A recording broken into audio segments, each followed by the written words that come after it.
Oscar keeping the power down, but Marcello's done what he needs to. He's got his nose in front. They're 4 wide in behind. It's going to be danger into the first corner. Almost getting around the outside, the GP Racing Porter. That's had to come off the power bit. Marcello has got away as the rest are trying to jockey for position. So for the 88 ACA ASP Mercedes, that's very good. And for Marco Mappelli, he's going 4th to 3rd. And also the Howe Racing Team, Mercedes, Lucas Stolz has gone from 7th up to about 4th.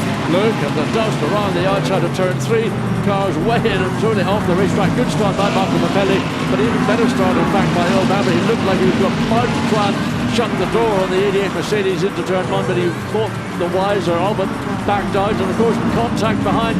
And that's the 30 or 31 Audi getting tagged. It's Tomita who's getting a little bit busy down. No, sorry, it's Frank Byrne, I beg your pardon. Tomita takes over later in the race, but it's pretty tidy, bearing in mind we're trying to get 46 cars around the track. But the one who's really lost out down in that first corner sort out was Oscar Tunio, fallen down the order some real margin. He started from 3rd and he's tumbled back. Oscar Tunio got squeezed out to the right. He was handling 2 wheels of his right side of the car were on the grass. He kicked up a load of dust and he had to back out of it just to make sure everything stayed on track and didn't get squeezed. But 87 just trying to dive down inside one of the Iron Lynx Ferraris. That looks like it's all over the racetrack.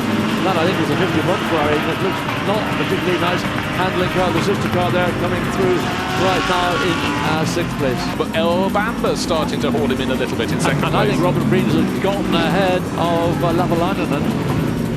The Audi, I think, just looking back and see it is, it's ahead of the Lamborghini, running now behind Christian Engelhardt. So Robin Breeders makes up another position on this, the 2nd lap. Oh, and the number 57. Well, that's Russell Ward, who has rotated. Did he actually touch the wall? Well, he certainly tumbled down the order. Yeah. So one faller, that's not bad. He's down in 33rd position. But at the front end, it's all pretty even Stevens. And if you're looking for the first time with a car that you don't recognise too much, it's the BMW M4 GT3. That's Jesse Krohn's hand down in 17th place. Will be in the background of the shot as they go through the chicane. Chicane just coming in the shot right now with a different nose on it there, the white, blue and red livery of BMW Motorsport. Nicholas Nielsen started 11th, championship leader, still down in 11th. If suddenly, oh dear, I talked about the Ram Racing Mercedes never having much luck. Sam DeHaan sitting sideways off the track. So we've already had the 57 Mercedes safety car going out and the safety car is out. So the field will bunch up. And that was just actually, I thought Earl Bamber was starting to eat closer to Raffaele Marcello, but then it went the other way. 1.3 seconds was the gap, but the safety car, of course, will compress that. It'll come down to nose to tail run. Interestingly, it's not a full course yellow. Let's watch and see where the contact is. Well, as you see, the left rear of the Mercedes was blowing rubber off, and that's the contact with the 488 Ferrari, and that will also, no doubt, get the attention of the race director and stewards, because that was wow, look at that run. The Bauer Motorsport Lamborghini went really rally crossing, and it's lost out big time in its efforts to avoid contact with possibly the Mercedes stuck in the sand and the gravel trap. Oh dear, right at the tail of the field. Hamaguchi, championship challenger, the 19 Lamborghini off the circuit. It is rejoining. Is there any damage? Okay, it's an outside shot in the Pro-Am title race behind. So Hamaguchi's on the inside car. And the Aston, I don't know whether the Aston knew the Lamborghini was there, but it sort of felt to me, looking at it, that there was really not enough space to shut the door on the Lamborghini, as we've just seen. The sun's starting to come out at various points on the circuit. That may lead to a little increase in tyre temperature, which won't particularly help tyre life. That thing all drivers have to consider. 2 things that are T and L: track limits and tyre life. Both have to be thought about very seriously here in Spain. Well, clearly the influence is going to have a bigger argument, but is going to be how you use your tyres. And if you are caught in traffic and you're not able to drive the way, for example, the race leader is doing, he's using the racetrack to his own advantage. He's now pulled out a 3-point-second advantage over 2nd place Earl Bamber, and the process going, still has the fastest race lap, but also is now the fastest second time in Sector 2. So Raffaele Marcello in that clear air, choosing wherever he wants to place the Mercedes.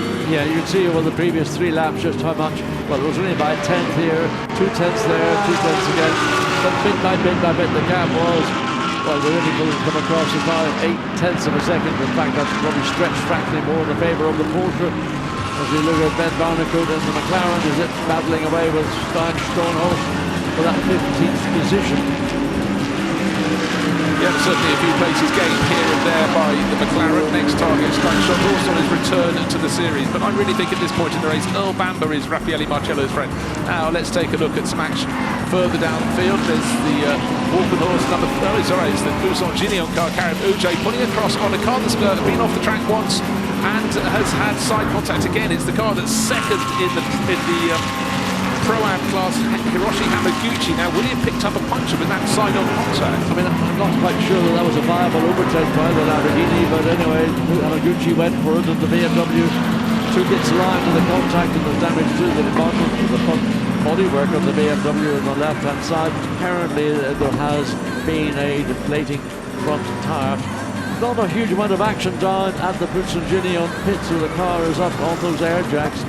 Somebody is looking at it, it's off the jacks now, and well, just sitting watching from the commentary position. It's gone up and again the jacks, then it's down again on the jacks. Not quite sure what the team wants to do.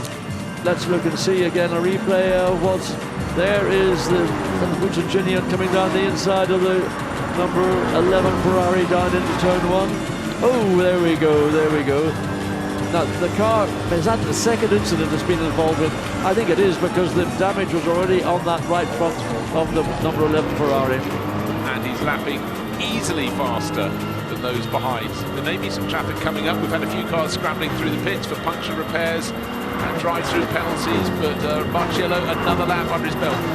Wow, is he going to go? I'm just watching again to see what Gr3 was doing. He wants to get through. I think that might be the Busan Ginion car directly ahead, and we know how quick the BMW is in a straight line.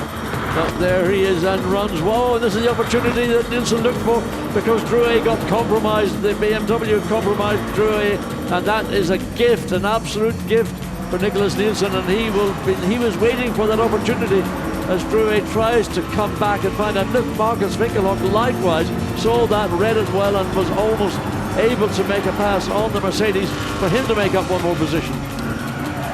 So that is every point counts, and that one could be crucial come the end of the championships. That was patience rewarded. The first of the driver change pit stops is happening right now. It's the 31 Audi that's coming to pit lane. Frank Bird is climbing out. I can't see if it's Valdemar Eriksson or Riachiro Tomita. We'll find out soon who's taken over. But they've got the empty pit lane in which to perform their craft. They were stuck in traffic. Wise choice to be made. Ferrari in trouble coming out of turn 5. That was the second of the Rinaldi Racing Ferraris. Had its moment, but didn't interrupt the dynamic motorsport Porsche behind it, which is a thankful indeed. Let's take a look. Did it jump or was it pushed? Is it Andrea Cordarelli in 63 Lamborghini? I'm not sure if there was even any contact, but I think he just had his eyes on the mirror and just braked too late, John. What do you think? Well, the danger is that was a pro car tagging a Pro-Am car, and it will be Manuel Luke behind the wheel. That in itself will be looked at, because it is a no-no. Well, there you go. I mean, it's very difficult to tell if it was the lightest of kisses. Virtually, that's what it would have been. So that will be investigated likewise, and that's the sort of move that Andrea Caldarelli may live to regret. We have 46 cars starting this race. We've still got 43 runners. We've lost Sam Dehaan in the Ram Racing Mercedes. We've lost Martin Tomczyk in the number 35 Walker Horse Motorsport BMW, and Alexander West in the 188 Aston Martin. They went out early on, but since then about another 30 plus laps have passed, and it's all clean and tidy, particularly if you're the 88 ACA ASP Mercedes. Drive-through penalty to car 19 for causing a collision with car 10. Okay, that's Hiroshi. And the drive-through penalty to car 63 plus 1 behavior point for causing a collision with car 488. Well, the 488 Ferrari is the one at the background of the shot, but 63 in one announcement. We've had 2 of the 3 orange one FFF Racing Lamborghinis, and we might have a place change on the track, but a drive-through penalty is coming for the car that's doing the overtaking, not quite making it effect. And so Andrea Cordarelli, this is their championship challenge about to be spiked just as he was trying to gain another position and another handful of points. And had he got up into second place and not had to drive through penalty, that would have put the 63 crew into the championship lead, and suddenly it's unravelling. That may well be a full course yellow if that car cannot regain under its own power. It's stuck in a crucial part of the racetrack. So halfway, Jens Lieberhauser behind the wheel. And there we go. Pit stops, after the pit stops, 4 positions gained on the track by the 51 Iron Lynx Ferrari. That's why it's moved ahead on current points. If they finish as they are, to go to the top of the table again. But they came here with this huge 13-point advantage in the Endurance Cup.